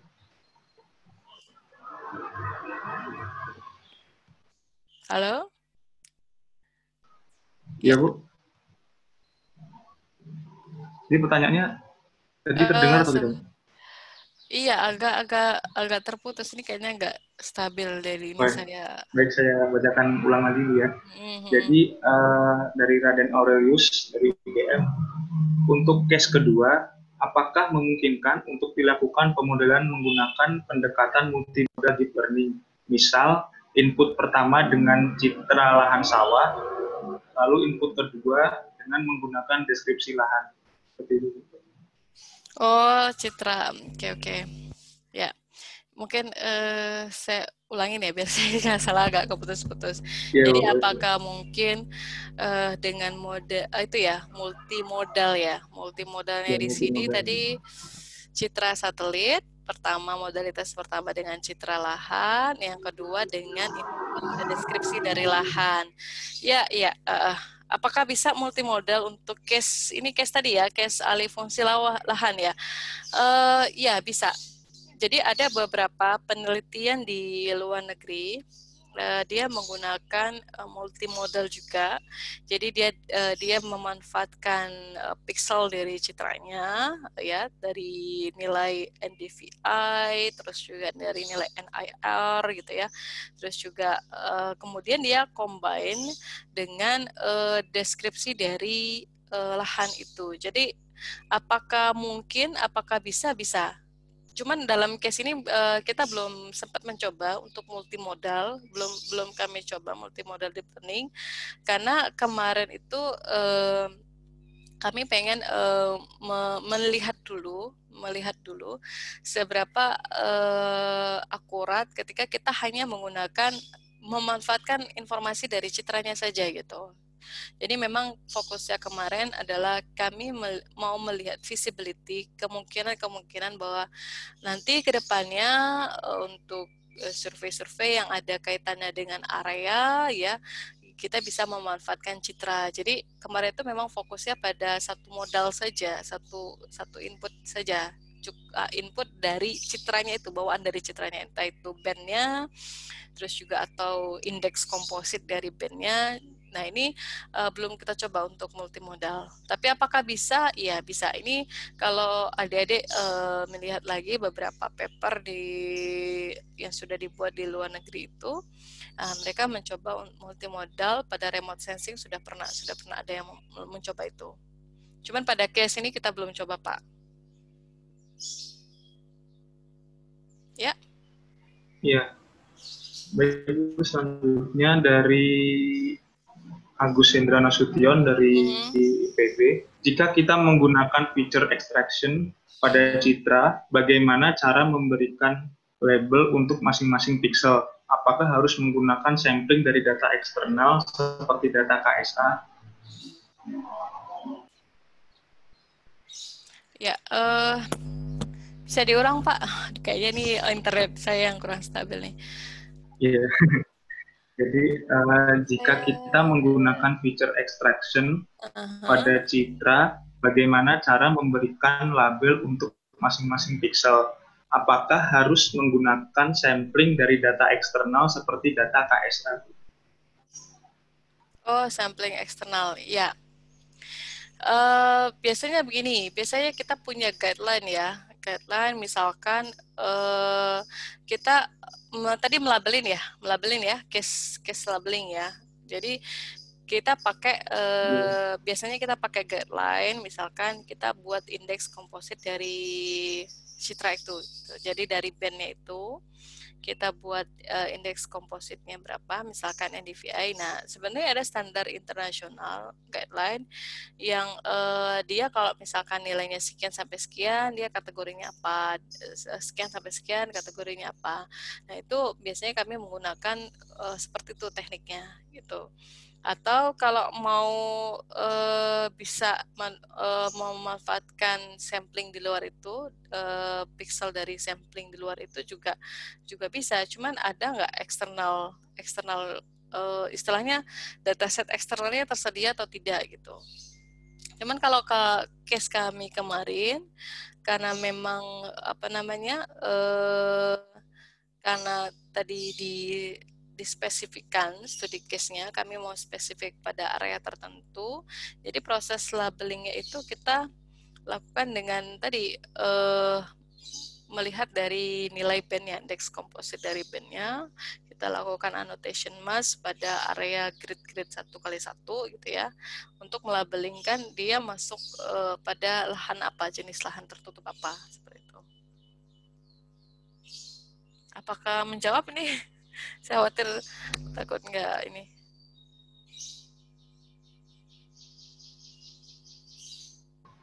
Ya, Pak Zaki? Ya, baik Bu, selanjutnya pertanyaan yang ditanyakan oleh Wahyu Stianto dari Universitas Negeri Jakarta. Ini cukup panjang pertanyaannya, Bu. Jadi ketika kita menghadapi imbalance class, ketika melakukan multi classification pada gambar dengan banyak data pada training set yang cukup sedikit, untuk melakukan upsample pada training set dengan augmentation, apakah lebih baik untuk tetap mempertahankan proporsi kelas yang ada sebelum mohon maaf, jadi mempertahankan proporsi kelas yang ada sebelumnya atau lebih baik untuk menyeimbangkan kelasnya? Iya, iya. Jadi gini, konsep dari machine learning itu kan sangat dipengaruhi sekali dengan keterwakilan dari data itu ya. Makanya kenapa ketika data itu tidak representatif dari sisi jumlah, seringkali kita dapatkan model itu gagal untuk memprediksi yang minoritas, memprediksi kelas minoritinya. Nah, ketika kita menghadapi ini melakukan multi class, sedikit apakah perlu unsample ya pada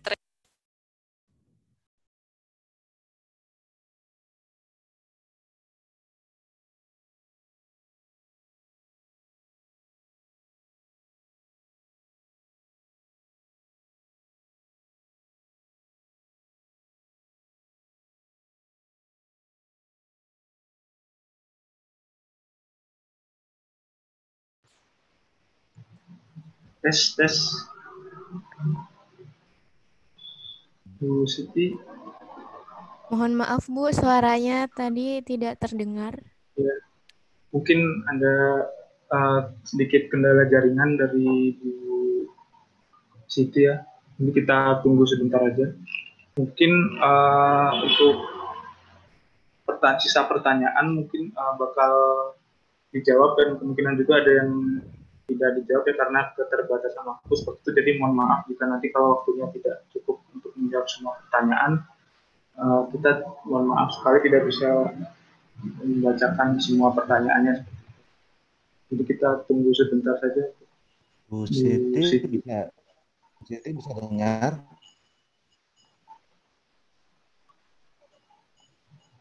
Bu Siti, suaranya tidak terdengar, Bu Siti.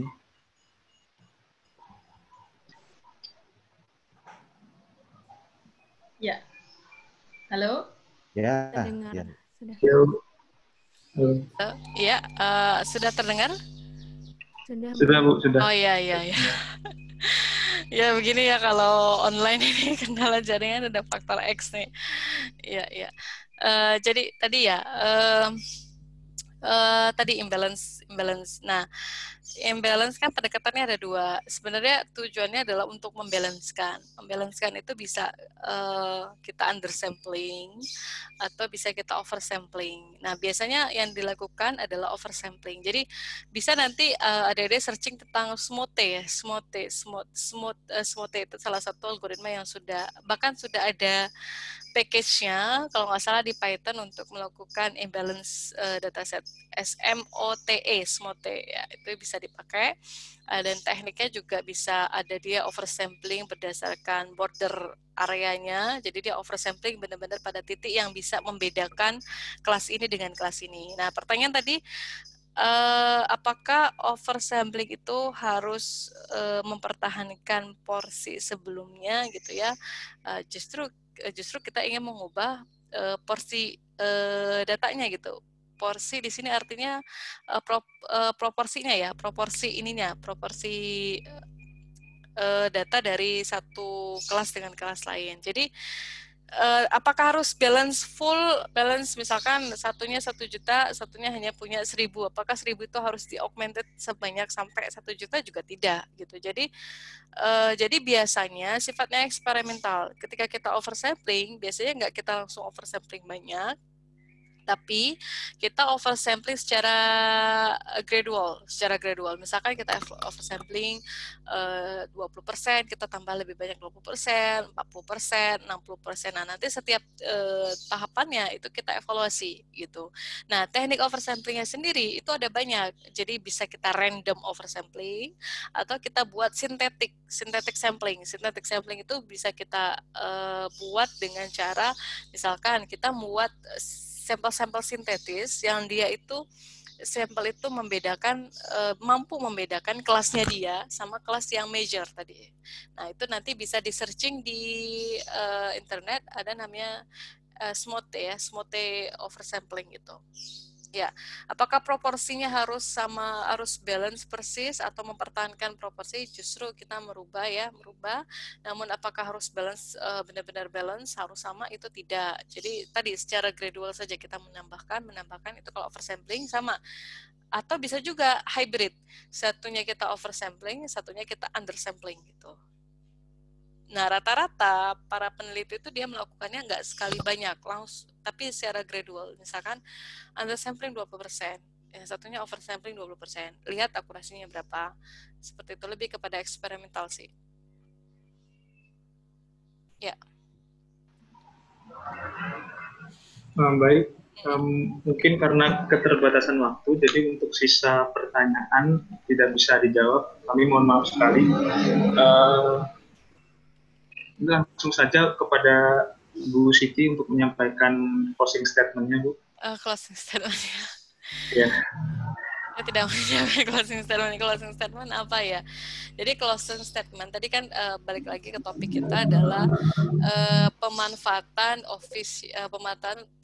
pembelajaran mesin pada official statistik. Jadi memang di BPS ataupun di NSO di berbagai negara juga sekarang posisinya pada mengkaji kemanfaatan dari machine learning itu sendiri. Nah, memang prosesnya cukup panjang karena kan dalam machine learning itu salah satu kelemahannya adalah bagaimana kita membuat interpretable machine learning gitu.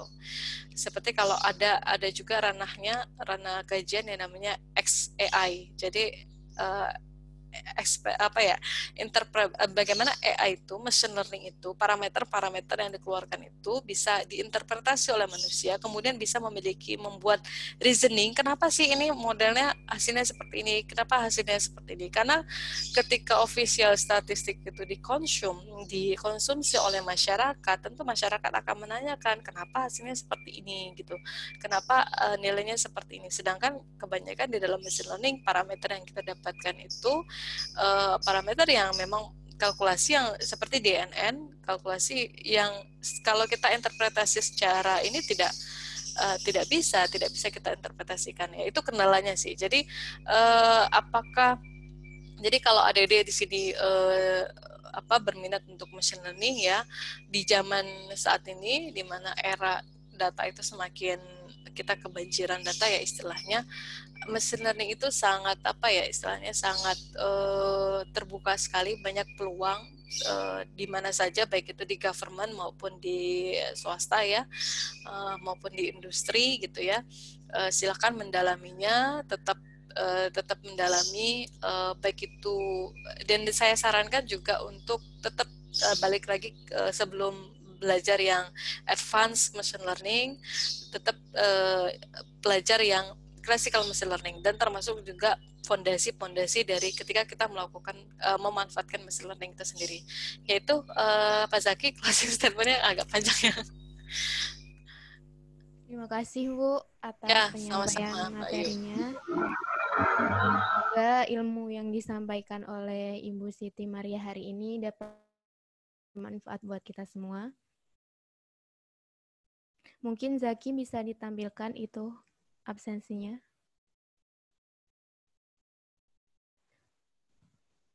Buat teman-teman yang belum melakukan absensi, bisa melakukan absensi ya. Alhamdulillah, akhirnya kita sudah sampai di penghujung acara.